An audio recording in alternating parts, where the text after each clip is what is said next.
Le charlatan. Fable numéro 19 du livre 6e des Fables de Jean de La Fontaine. Un enregistrement de Jean Lambert pour LibriVox.org. Le charlatan. Le monde n'a jamais manqué de charlatans. Cette science, de tout temps, fut en professeurs très fertile. Tantôt l'un en théâtre affronte l'Achéron, et l'autre affiche par la ville qu'il est un passe-Cicéron. Un des derniers se vantait d'être en éloquence si grand maître qu'il rendrait disert un badaud, un manant, un rustre, un lourdeau. Oui, messieurs, un lourdeau, un animal, un âne. Que l'on m'amène un âne renforcé, je le rendrai maître passé, et veux qu'il porte la soutane. Le prince sut la chose, il manda le rhéteur. J'ai, dit-il, en mon écurie, un fort beau roussin d'Arcadie.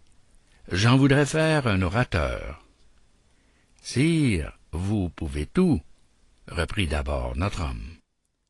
On lui donna certaines sommes. Il devait, au bout de 10 ans, mettre son âne sur les bancs. Sinon, il consentait d'être en place publique, guindé la hare au col, étranglé court et net, ayant au dos sa rhétorique et les oreilles d'un baudet.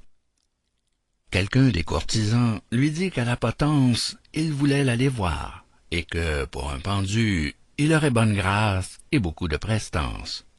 Surtout qu'il se souvint de faire à l'assistance un discours où son art fut au long étendu. Un discours pathétique et dont le formulaire servit à certains Cicérons, vulgairement nommés larrons. L'autre reprit.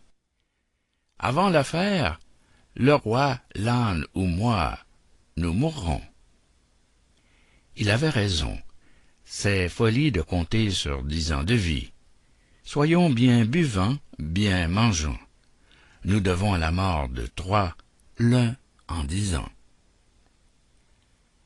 Fin de Le charlatan, fable numéro 19, livre 6e des Fables de La Fontaine.